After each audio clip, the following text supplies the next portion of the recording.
Ziggy played guitar, jamming good with Weird and Gilly and the Spiders from Mars. He played it left hand, but made it too far. Became the special man, then we were Ziggy's band. Good day, everyone. Welcome to the Daily Sweep. I'm your host, Anthony Longhair Leclair, and I'm joined by my fabulous co-host, the marvelous Marla the Mouse McHardy. What's up, everybody? We have a question for you. Did you know that on this day, in 1972, David Bowie appeared at the toll-worthy Toby Jug in London on the opening date of his Ziggy Stardust tour, playing to around 60 people in the room? 60 people. Yeah. I feel like that would be a great concert to say that you had been to. Yes, that would be fucking awesome. Also, I think it's amazing that in as late as 72, given his career, already, because he was already a big deal. I was gonna say.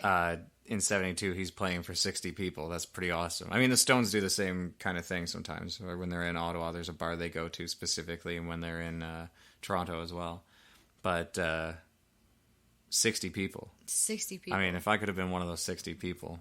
Oh, man. The party we would have had after the show. No kidding. Would have been awesome.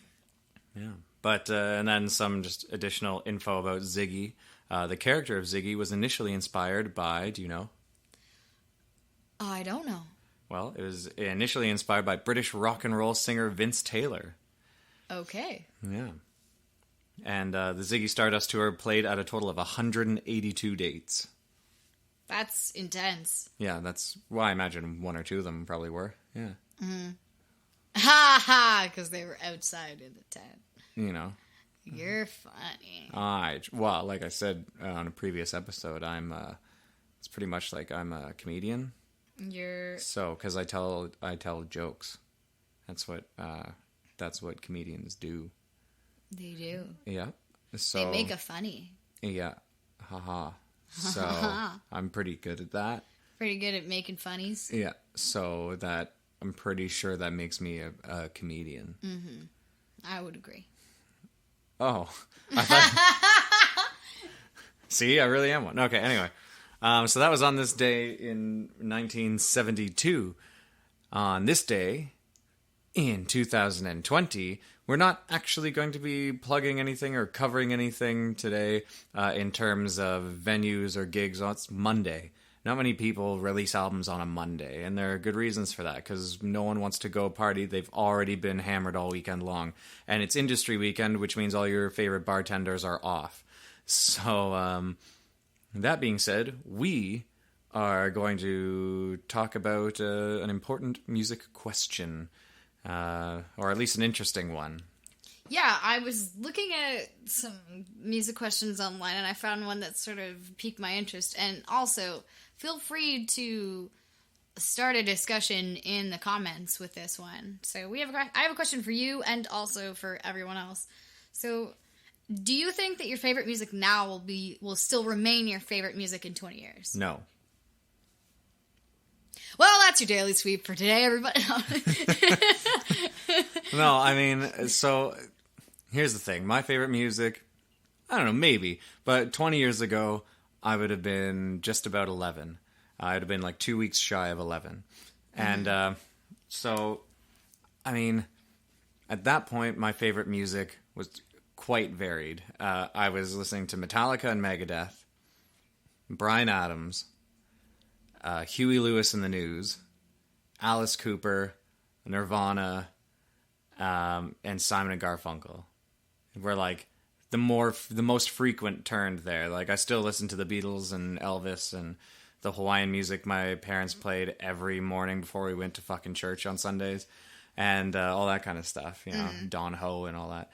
But those like, I don't know how many of those were, 10, whatever. That was like my top 10 that I would listen to. And I still listen to all that music 20 years later, but I've broadened my horizons somewhat. So we did just listen to Bryan Adams' new album not very long ago. Yeah. And I thought it was great. It's I don't think it's gonna win too many awards. I know he's nominated, but I don't know that he'll make it. But it's good music, and I still listen to it, and I still very much enjoy Bryan Adams. I think if nothing else, I got deeper into Simon and Garfunkel. I think so, yeah. And more into Garfunkel than Simon. And so I think, yes, with the caveat. I think, so my favorite music 20 years ago is still kind of my favorite music now, but I'm further down the rabbit hole of all of that music. Oh, Bob Dylan is in there too, by the way. But now I listen to all that music, and then the people that influenced them, and then people that were influenced by them, and now I've just like spider webbed my way out beyond all that. So those are still like focal points of my favorite music or favorite types of music. I just hone into certain spots in different areas, right? Like I'd rather listen to Art Garfunkel sing than Paul Simon. I would rather listen to John Lennon sing than Paul McCartney, although Paul McCartney's new stuff is great, and I do want to learn some of his songs. And so and there you go. So like the Beatles were up there for me, and now I'm going that way. Nirvana was great. I love listening to Nirvana, but there's some new stuff from Foo Fighters that I really, really like. Yeah. And Sunday Rain. yes, great song. And with Paul McCartney on it. Yeah. So, so it's all tied in, and so I guess it will and it won't be. Mm-hmm. It'll be where my favorite music has always come from, but I think it'll be more defined, even though broader at the same time. Yeah. Sorry, that was a very long-winded answer. No, and it was great. What's your answer? My answer, see, I have a very sort of similar answer in the fact where it's like yes with a caveat, but like in a slightly different way, I think. Because I have a little bit less to go on because 20 years ago I was 4.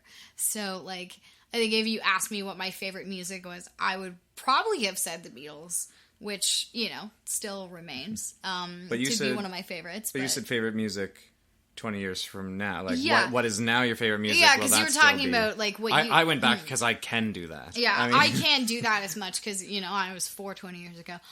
You were 420 years ago? I was 420, yo. Blaze it.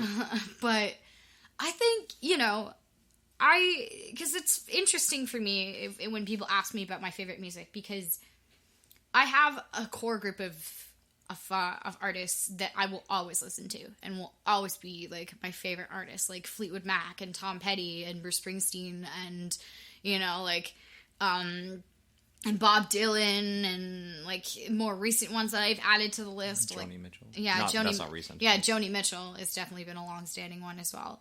But like I always have, like, because I'm a person who's such a big consumer of music, so I listen to new music all the time, which is one of the reasons why I really love doing this podcast, is because it gives me an excuse to find new music and find new artists. Like there are some artists we've covered on this podcast that I still listen to like fairly regularly. And you didn't have to find them; they're just sent to us. Yeah, that too. But yeah, for sure. And yeah, but I think so. Like, there's a difference in my mind between like what my favorite music now is and what my long-standing favorite music is, because I will always love Stevie Nicks. That 20 years from now, that won't matter. I will still be sitting down and putting on Fleetwood Mac and still be putting on Tom Petty and all that. But like my current favorite music, like right now, I'm really like I've been getting back into listening to like the Decemberists and also really getting into Brandy Carlisle's music. So like I have favorite music that I'm listening to currently, and then just like overall favorite music. So overall favorite music I don't think will change, but my current favorites always change. It depends on the week, like, you know. And is there connective tissue? Like, because that as you said, that is very similar to my answer, and mine was like, yes, I think it'll still be the same, but it'll have branched out and be honed in different ways, because is there connective tissue with, like, you know, Stevie Nicks and Tom Petty and Springsteen and all that stuff, and the newer music that you're listening to that's your favorite now? Does that connect genre-wise to those groups? I mean, yeah, like, I'm a listener of everything. Like, I listen to, like, I can find something to like in most genres of music. And you sing on rap tracks. I do. But yeah, and it's interesting to think about like how some of my like current favorites have become long-standing, or if it will become long-standing favorites. Like Hozier is definitely one of those artists that like I had a huge obsession with for a while, and now I continually listen to Hozier, and he has become like in the roster of like some of my favorite artists, like Tom Petty and Stevie Nicks. Like Hozier is up there for me. So it's interesting how that does make a connection. Like sometimes I will go through phases where I listen to like an artist a bunch or whatever, or like I like a specific song, but then I'll like put it on the shelf for a while and then come back to it later. But yeah, genre wise, it definitely like it does connect too, because I like typically my favorite music that I listen to is like very singer-songwriter based. So like I'm a huge sucker for good lyrics, and I think a lot of my favorite artists like definitely represent that. So it does have a bit of connection there, yeah, for sure. Cool. Yeah, and this, you brought up a point that I didn't even think about, is that in the next 20 years I'm going to listen to new music at some point where I'm going to be like, that I need to hear everything that person or that band has done, right? So I think there'll always be the pantheon of favorite musicians, right? Like the 10 or so that I listed earlier, and then there'll be, you know, like the ones that end up getting put onto that pedestal, right?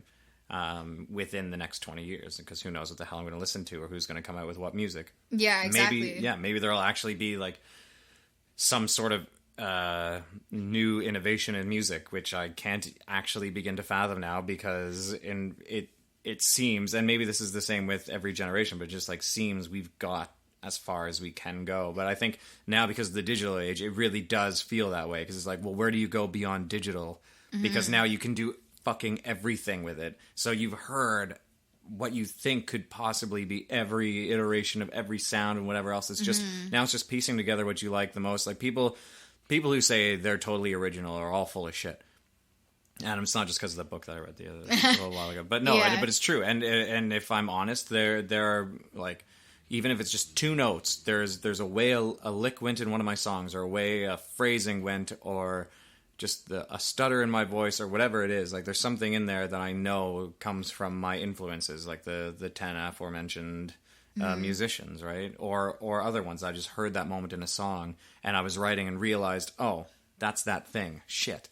But it's just like anyone who says that they've never ripped off anyone, or never even thought, oh, that sounds like this, or that has this sound, or you didn't pull from another influence, is full of shit. Oh, yeah. We're all thieves. Absolutely. Yeah. Apparently you need to... Well, whatever. That's not important. But yeah, no, I agree with you on that. And I feel like that could be an entire other podcast in itself, of how there's like really no such thing as completely original music. Unless you go way the fuck back to like ancient times. But, you know. Well, yeah, I mean, some big oaf must have been the first person to hit a club against a rock and been like, huh, that sounds, you know, sonorous. Yeah. Dunk. And then Wait just a second. did it again, and then Dunk, again. dunk. And then before the rock broke, depending on the size and material of the club. Yeah. Or before the club broke. Got some rhythm out of it, right? And traditional music is very rhythmically inclined, right? Like, and there's a good reason for that, because that hits us in our, you know, in the very beginnings of our being. Absolutely, the stamp of our lowly origin, and that's why club music works so well the way it does. You're not looking for the shit on top of the beat. You're looking for the beat, because that's what you're dancing to, because that's what you're moving to, because that's what we originally moved to. That's what our weird monkey brain demands. That's right. Like I said, the stamp of our lowly origin. Exactly. And fuck, there are some people who just need that stamped on their forehead. Monkey brain. Monkey brain, yeah, exactly. Yeah, but anyway, that's a good question. Yeah, I think it was a great one. We should invite people in and have a whole episode on this. We should, absolutely. Cool, let's do it. All right. Well, that's your daily sweep for the day, and we will be back tomorrow to sweep something else out from underneath the proverbial rug. We'll see you guys later. Ziggy really sang, screwed up eyes and screwed down hairdo, like some cat from Japan. He could lick 'em by smiling, he could leave 'em to hang. They came on so loaded, man, well hung and snow white tan. So where were the spiders while the fly tried to break our balls? Just the beer light to guide us. So we bitched about his fans, and should we crush his sweet hands? Oh!